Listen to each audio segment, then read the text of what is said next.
pourquoi vous dites, vous créez donc le mouvement Podor va mal? Pourquoi Podor va mal? Merci beaucoup, c'est une très bonne question et nous sommes à l'aise pour répondre à cette question.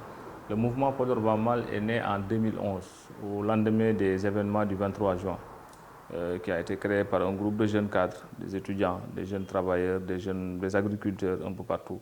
Les jeunes se sont retrouvés et nous avons fait un constat selon lequel Podor n'allait pas. Il restait beaucoup de choses à faire, que nos grands-parents ont vraiment accompagné tous les régimes. Nos grands-parents ont accompagné le régime de Senghor, ils ont accompagné le régime d'Abdou Diouf, ils ont accompagné le régime du président Abdoulaye Wade. Mais jusqu'à cette étape, nous nous sommes dit qu'il était temps qu'on se lève pour vraiment porter la voix des populations de Podor.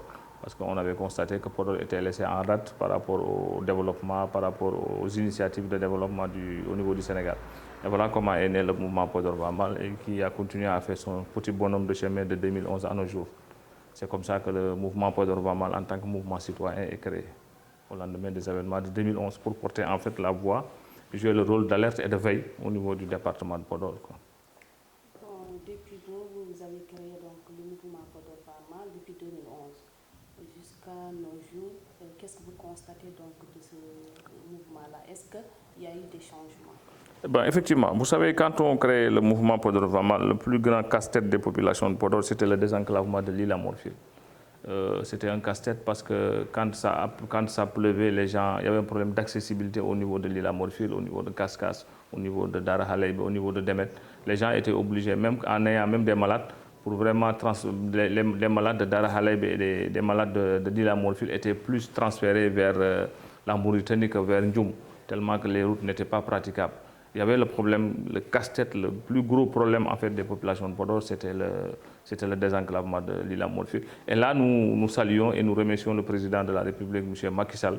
Quand même, il faut le reconnaître, depuis son avènement, aujourd'hui, l'île à Morphil est désenclavée à 99,99%.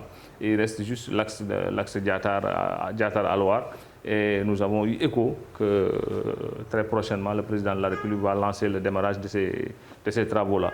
Donc, grosso modo, nous pouvons dire que le plus gros casse-tête des populations de Podor, c'était le désenclavement de l'île à Morphil et que le président de la République, Macky Sall, que nous saluons et que nous remercions au passage, a vraiment tenu promesse et il a vraiment désenclavé l'île à Morphil. Aujourd'hui, en 10 minutes, on peut accéder à Saldé, on peut accéder à Kaskas, on peut accéder à Dar Haleb sur des routes praticables, sur des routes goudronnées. Vraiment, ce n'était pas pensable, c'était un rêve il y a 10 ans ou il y a 15 ans derrière. Aujourd'hui, c'est un grand soulagement. Les populations vaquent à leurs occupations librement et tranquillement. En plus de ça, il reste maintenant des efforts à faire. Ça, c'est au niveau de l'agriculture, au niveau des cuvettes. Je prends l'exemple de la cuvette de Ndjoum, je prends un peu l'exemple de la cuvette de Aïré, je prends l'exemple du projet de Walla Saldé. Donc ça, c'est dans le domaine de l'agriculture.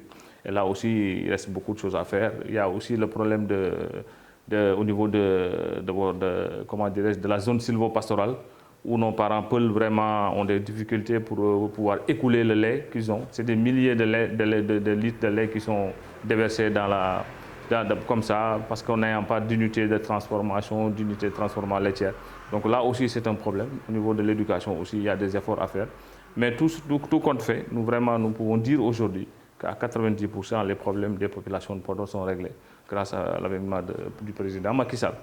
Et en plus de ça aussi, nous remercions aussi certaines bonnes volontés qui se décarcassent, qui se démêlent.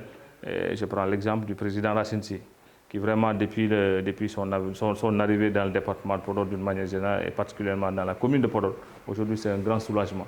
C'est vraiment un essor incommensurable que le président de la République, le président Racine Sy a posé dans la commune de Podor. Aujourd'hui, les populations de Podor ont poussé un grand ouf de soulagement avec le président Racine, tellement les réalisations sont visibles dans la commune et dans le département de Podor. Parce que je prends l'exemple des maternités. Quelqu'un qui de sa propre poche a construit des maternités, a construit vraiment des cases de santé, a aidé à construire des écoles, a aidé à réparer des forages, a aidé à vraiment héberger des étudiants ici à Dakar et un peu partout. Donc vraiment, on peut dire que c'est le messie du département de Podor, de la commune de Podor qui est arrivé. Donc la conjugaison de tous ces efforts nous a permis vraiment de dire aujourd'hui quand même que nous sommes sur la bonne voie, que Podor est sur la bonne voie. Mais toujours est-il que le mouvement Podor Mal est toujours là pour jouer le rôle d'alerte et le rôle de veille, de conscientisation.